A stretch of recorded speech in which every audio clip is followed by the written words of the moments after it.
Right guys, so in today's video we're going to discuss sumo stance. It's one of my favourite stances, as those who train with me know. I like to keep you down there for a while.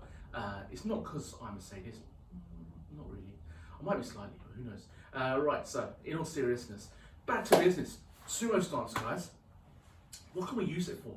Ask yourself, what can we use it for? I'm going to give you 3 seconds, pause this video, and I'll give you the answer when you unpause it.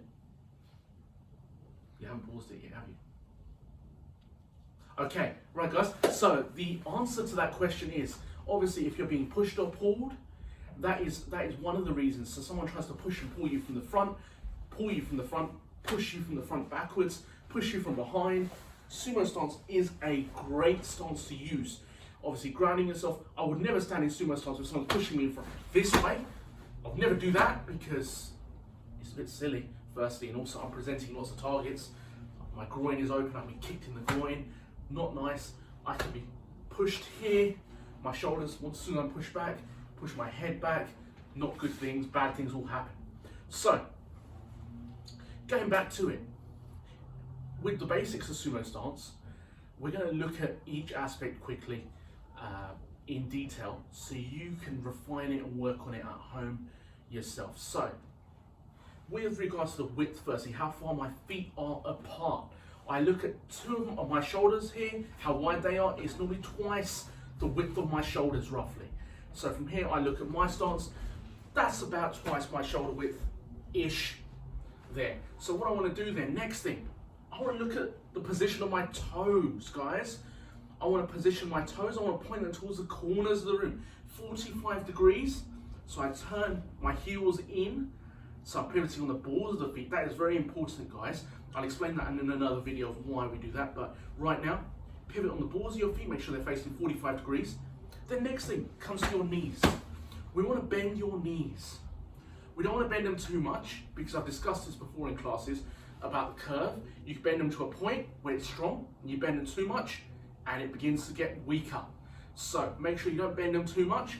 You want your bottom about in line with your knees. If you can get it that low, that should be your target, that should be your aim, guys, especially with the exciting challenge we've got coming up in a minute. Okay, so bend those knees, bottom's low. Next thing, guys, comes to my body positioning here. I want to push my back forwards, but not just my back, I want to push my bottom forwards. So I want to feel my bottom muscles tightening here, and I'm rolling my hips upwards here. And I'm pushing down, keeping a nice straight line in my back and my guard up here. So what I'm going to do, I'm just going to turn to the side so you can see a side profile of the stance as well. So from here, as we discussed, 2 shoulder widths wide. Here, toes facing the corners. I bend my knees and I push my hips forwards here. Pushing my hips forwards, tightening my bottom, pushing down. I've got my guard up to the front because obviously my opponent is not here. My opponent is over here. So I'm pushing down and I'm pushing my knees out. I'm imagining there's a piece of string behind each knee, pulling my legs apart here, keeping them pulled nice and tight here, and I should feel tension in my thighs. And I go as low as I can and I hold it here. So I want to aim to get my bottom in line with my knees if I can. If I can get that low, really push your hips forwards, rock those hips up, pushing down. So there we have sumo stance. Great job on training at home. We hope you really enjoyed it. And if you want this awesome Tiger and Eagle t-shirt, please support your club throughout the Easter isolation period by maintaining your subscription so your club can return in April. Keep watching and we'll see you again soon.